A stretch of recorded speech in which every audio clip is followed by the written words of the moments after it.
오늘 제목이 함께 돌아온 사람들입니다. 오늘 본문은 에스라와 함께 바벨론에서 포로 귀환 2차 포로 귀환한 사람들의 명단이 기록되어 있죠. 1차에 비하면 오늘 2차 포로 귀환의 인원은 턱없이 너무나 부족한 인원이었습니다. 1차 포로 귀환 때는 대략 한 5만 명 정도의 사람들이 예루살렘으로 귀환을 했다면 오늘 2차 포로 귀환 때는요 불과 한 1,700명, 어떤 사람은 1,500명 정도 된다라고 말하는데 아주 적은 인원이죠. 너무 적은 인원이 이렇게 2차 포로 귀환에 합류하게 됩니다. 그러니까 이렇게 숫자가 줄어든 이유는 무엇이었는가? 그것은 예루살렘에서 들려온 소식 때문에 그래요. 예루살렘에서 많은 여러 가지 소식들이 어려운 상황들도 들려왔고 또 많은 그 성전 재건을 방해하는 자들의 이야기들이 여러 가지 이야기들이 이 바벨론까지 들려오게 된 것이죠. 그렇기 때문에 오늘 에스라가 2차 포로 귀환한 사람들을 모았지만 많은 사람들이 함께 동참하지 않은 것이었습니다. 그런데 사실 에스라가 오늘 2차 포로 귀환에서 가장 중요한 그 목적이 무엇이었는가를 오늘 우리에게 말씀하고 있는데 그것은 바로 성전을 재건한 이후이기 때문에 성전에서 하나님의 말씀으로 백성들을 가르치고 그들을 통하여서 성전 예배가 온전히 세워지기를 간절히 바랬기 때문입니다.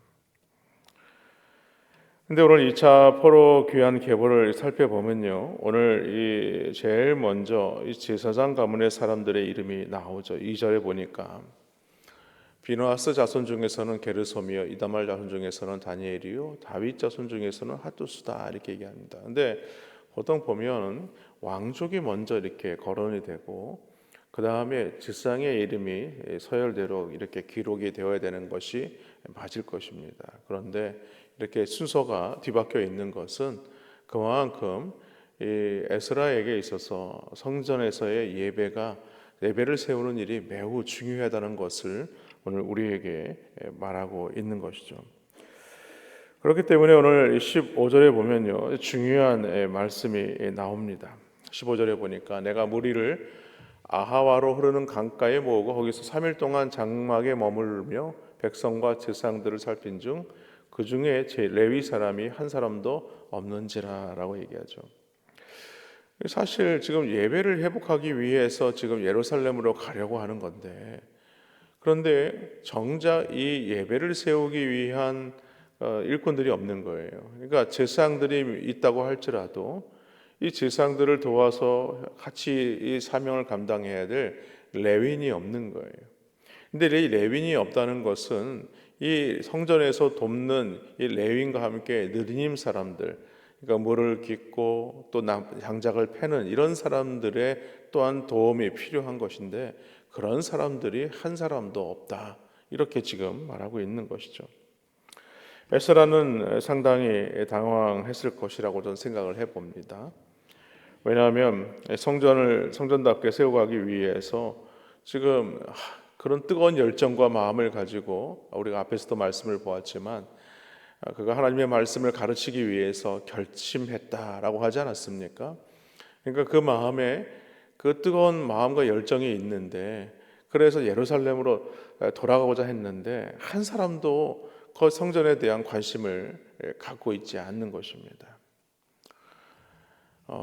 사실 어떻게 보면요, 에스라도 그렇고 다른 사람들도 동일한 마음이라고 생각이 들어요. 여러분 생각해 보십시오. 자신이 지금 태어난 곳은 바벨론이죠. 자신들이 자라고 또 생업을 이룬 곳이 바벨론입니다. 무려 70년이라는 긴 시간이 지났어요. 한 보면 한 2세대. 그러니까 말하자면은 뭐 해외 동포 한 3세 정도 되겠죠. 그런 사람들이 예루살렘이라고 한 번도 가보지도 않았고 잘 모르는 그곳에 가서 돌아가야 된다라고 생각해 본다면 지금 자신들이 읽어놓은 모든 것들을 다 내려놓고 가야 하는 그런 상황이었을 것입니다. 또한 에스라도 마찬가지죠. 지금 에스라는 아닥사스다 왕에게 총애를 받는 그런 사람입니다. 자신이 지금 바벨론에 남아 바사에 남아 있으면 왕으로부터 인정도 받고 자기가 부귀영화를 누릴 수 있는 그런 어떤 상황에 있는 사람이에요. 그럼에도 불구하고 자신이 이스라엘 백성들에게 하나님의 말씀을 내가 가르치기 위해서 또 성전 예배를 회복하기 위해서 내가 예루살렘으로 돌아가야겠다. 그리고 그 사람들을 이끌고 가야겠다. 이런 마음을 가졌다는 것은 결코 쉬운 일이 아니죠. 그리고 그 왕의 어떤 그 많은 후원들, 어제도 말씀을 함께 드렸지만 하나님의 도우심이 없었다면 이런 일들은 불가능한 일이었을 것이다 라고 말하고 있지 않습니까? 그런데 오늘 사람들을 모집하고 있는데 정작 예배에 필요한 레위인들이 모이지 않는 거예요. 그 인원도 그렇게 많지 않고, 그러니 얼마나 당황을 했겠습니까? 아니, 하나님이 지금까지 나를 이렇게 왕을 통하여서도 도움의 손길을 주셨는데 정작 하나님의 말씀을 붙들고 또 성전에서 말씀을 가르치고 또 성전 제사를 드려야 될 레위인은 정작 보이지 않으니 너무나 안타까웠던 것이죠. 그래서 오늘 17절에 보니까 오늘 이 레위인들과 느디님 사람들이 살고 있는 이 가시바 지방으로 사람을 보내게 됩니다. 가시바 지방으로 보내어 그것 족장 이또에게 나아가게 하고 이또와 그의 형제 곧 가시바 지방에 사는 느디님 사람들에게 할 말을 일러주고 우리 하나님의 성전을 위하여 섬길 자를 데리고 오라 하였더니, 여기 보면 할 말을 일러주고라는 것은 가서 설득을 해라 이 얘기입니다. 설득을 해서 왜 우리가 예루살렘으로 가야 되는지, 왜 그곳에서 성전 예배를 회복해야 되는지 그것에 대해서 설명하고 우리가 함께 이 일에 동참하자. 근데 생각해 보십시오. 이게 지금 뭐 몇 개월에 걸쳐서 이게 준비된 게 아니고요. 3일 딱 장막을 치고 지금 가려고 준비하고 있는 거예요. 그런데 사람을 보내가지고 갑자기 와서는 설득을 했는데 설득을 당했어요. 설득을 당해서 레위인들과 느리님 사람들이 함께 동참을 하게 됩니다. 뭐 그래도 1차 포로기한 때 스룹바벨과 함께 1차 포로기한 할 때의 인원에 비하면 거의 비슷한 수준의 레위인들이었습니다. 그러나 아직도 턱없이 부족한 인원이죠. 그런 기적이 일어난 것에 대해서 하나님의 선한 손에 도우심이 일어났다라고 오늘 18절에서 이렇게 말씀합니다.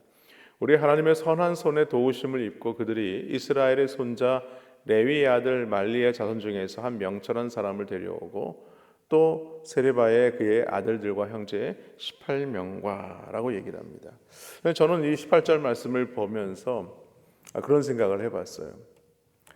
여기 보면 특이한 한 보물이 나오는데 거기 보면 그 레위 아들 말리의 자손 중에 한 명철한 사람을 데려오고라고 이렇게 나와 있어요. 아니 왜 이렇게 사람들의 이름을 다 기록을 하고 또 이렇게 자세하게 설명을 하면서 여기 보면 한 명철한 사람을 데려왔다라고 굳이 이렇게까지 표현을 했을까? 아니면 한 명철한 사람 누구를 데려오고 이렇게 해야 되는 게 맞지 않을까? 이런 생각을 해봤습니다. 왜냐하면 에스라가 예루살렘에 가서 성전 제사를 회복하고 또 그것을 위해서 말하자면은 하나님의 말씀의 제단을 쌓는 그 일을 위해서 가장 큰 조력자가 된 사람이 바로 이 사람이다라는 것에 대한 명시입니다. 그러니까 이 한 명철한 사람은 한 사람의 무명의 사람이라는 거예요. 그 연말이 되면 항상 늘 이렇게 고민하는 게 있습니다. 뭐냐면 내년도 이제 봉사할 사람들의 명단이에요. 내년에 교사들은 누가 봉사하고 또 어느 부서에서 누가 봉사하고 그러면 다 이렇게 준비할 즈음이 되면요, 저를 찾아오시는 분들이 많이 계십니다. 또 우리 부목사님들을 찾아가시는 분이 많아요. 목사님, 아무래도 내년에는 제가 좀 힘들 것 같습니다. 내년은 좀 쉬겠습니다. 좀 어려울 것 같습니다. 매년마다 그런 홍역을 치러요. 그런데 정작 그런 사람들을 통해서 또 하나님의 교회가 이렇게 또 세워지고 또 하나님의 이 사명을 감당할 수 있다는 것을 성경은 우리에게 보여주고 있는 것입니다. 에스라에게 있어서 지금은 무명이지만 한 명철한 사람, 그 사람은 에스라에게 있어서 명철한 사람으로 기억된 사람이라는 거예요. 이름을 밝히지 않은 분명한 이유가 있었겠죠. 그러나 에스라에게 있어서는 이 사람은 아주 귀한 사람, 아주 소중한 사람, 그런 사람으로 기억되고 있는 것입니다. 그렇게 해서 모두 59명의 레위인이 포로귀환에 합류하였고 느림 사람 또한 220명이 합류하게 되죠. 그런데 레위인들이 이 포로귀환에 참여하지 않았던 앞에 이유를 잠깐 설명을 드렸지만은 레위인들은 하나님의 성전을 위해서 세움받은 자들입니다. 그들에게 이 분깃은요, 여호수아가 이 가나안 땅에 들어왔을 때에 그들에겐 따로 분깃이 없었어요. 하나님의 제단을 섬기는 일을 위해서 그것으로 분깃으로 삼은 사람들입니다. 근데 그들이 얼마나 영적으로 타락한 상태였는가. 하나님이 부르셨으면, 콜링이 있었다면 자신들의 사명을 놓치지 않고 믿음으로 순종하고 따라왔어야 되는데 전혀 거기에 동참하지 않았다는 것은 그들의 영적인 타락이 심했다. 마치 사사시대에 그 레위인들의 모습을 보는 것과 같다는 겁니다. 왜냐하면 그들은 살 길을 찾아서, 예배가 없어지다 보니까 살 길을 찾아서 자신들의 삶을 찾아가게 되죠. 그래서 결국에는 어떤 레위인은 어떤 한 가정의 제사장이 되고 어떤 레위인은 첩을 두어서 살아가게 되고 뭐 이런 여러 가지 레위인으로서의 어떤 신앙의 모습을 보여주지 못했다. 그런데 오늘 그들의 삶이 그랬다는 겁니다.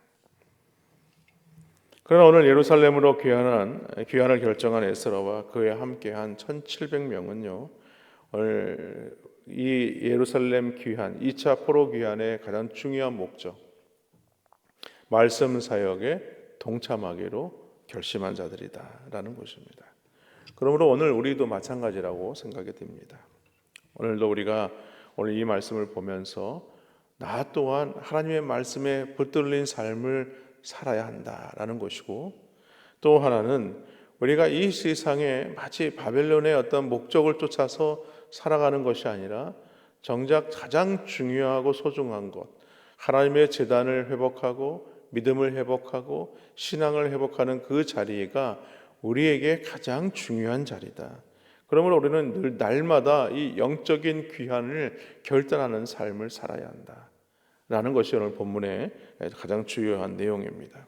바라기는 오늘 주신 말씀처럼 하나님의 말씀을 놓치지 마시고 에스라에게 한 명철한 사람이었던 그 사람과 같이 오늘도 몸된 교회와 이 복음의 사명을 붙들고 섬기시는 우리 더자람 교회 모든 성도님들 되시기를 주님의 이름으로 간절히 축원합니다.